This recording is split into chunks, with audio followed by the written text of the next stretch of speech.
మను, ఏంటమ్మా నువ్వు చేస్తున్న పని? అన్ని పుణ్యం తెలియని పిల్లవాడి భోజనం తీసుకొచ్చి. లేదు నాన్న, దామోదర్ కంటే పిన్నమ్మ భోంచేయడమే చాలా ముఖ్యం.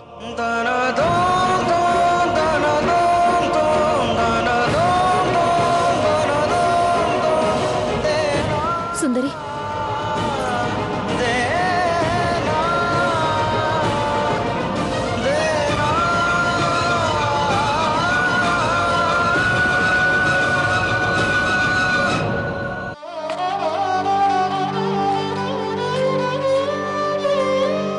గంగన్న, ఆ టెలిగ్రాఫీ యంత్రం బాగుపడిందా? ఏం చెప్పమంటారు మహారాణి గారు? ఆ ఏదో టెలిగ్రాఫ్ యంత్రం బాగుపడింది, కానీ దాని ద్వారా నేను వర్తమానం కూడా పంపించాను. ఝాన్సీ ఆపదలో ఉందని. కానీ అది అటు తిరిగి ఇటు తిరిగి మళ్ళీ నా చేతికి వచ్చేసింది మహారాణి గారు. ఎంత ప్రయత్నించినా పనిచేయలేదు. వేతవ మిషన్. దయచేసి నన్ను క్షమించండి మహారాణి గారు.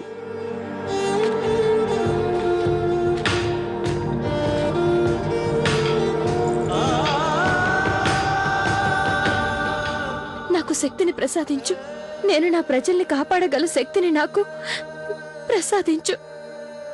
ఏం చెయ్యాలో నాకేం పాలిపోవడం లేదు. ఒకరికి భోజనం పెడితే ఇంకొకళ్ళు పస్తుండాల్సి వస్తుంది. బయట అందరి మనసుల్లోనూ ఒకే ప్రశ్న ఉండుంటుంది, భోజనం ఎక్కడా అని.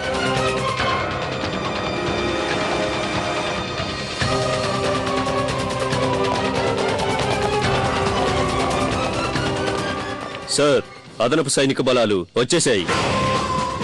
Good, very good. ఇక మనకి తిరుగులేదు. విజయం మనదే.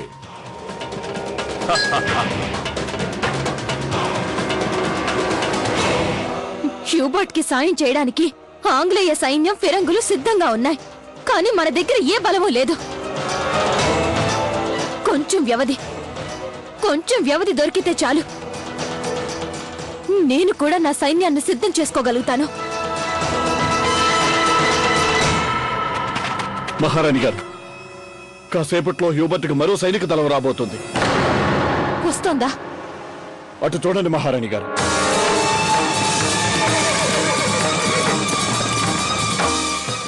లేదు మహారాణి, లేదు. ఇది నీచులైన ఆంగ్లేయుల సైనిక దళం కాదు.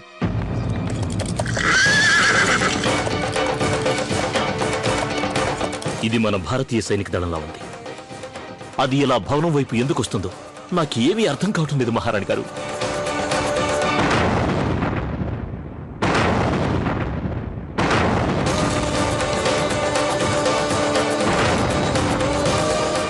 ఆ వస్తున్నది మన సైనిక దళమే.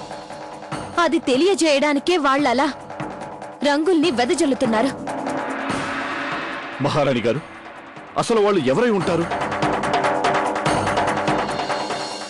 నా గురువైన తాత్యా గారే. ఝాన్సీలో జరుగుతున్న ప్రతి సంఘటన మీద భారతీయుల దృష్టి కేంద్రీకృతమై ఉంది అనడానికి ఇదొక్కటే నిదర్శనం. అందువల్లే ఝాన్సీకి దూరంగా ఉన్న ఝాన్సీలో పరిస్థితి తాత్యాతోపే తెలుసుకోగలిగాడు. తన రాక తెలియజేయడానికి ఆయన తనదైన పద్ధతిలో ఆ సందేశాన్ని పంపించారు.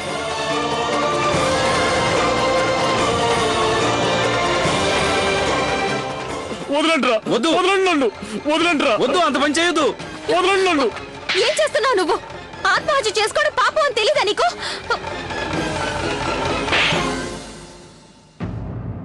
ఇలా బ్రతకడం కన్నా చావడమే మేలు మహారాణి గారు. ఆ ఆంగ్లేయుల్ని మట్టు పెట్టడానికి ఒక్క కైజర్ కూడా పట్టుకోలేకపోతున్నాను. ఇక కర్వాలో ఎలా పట్టుకోగలుగుతాను? మీరు కంగారు పడకండి. మనమంతా మన మాతృభూమి రక్షణ కోసం ఇక్కడ పోరాడుతున్నాం. పైగా మీరంతా వీరాది వీరులు. మీరు పిరికి వాళ్ళలా చావడానికి వీల్లేదు.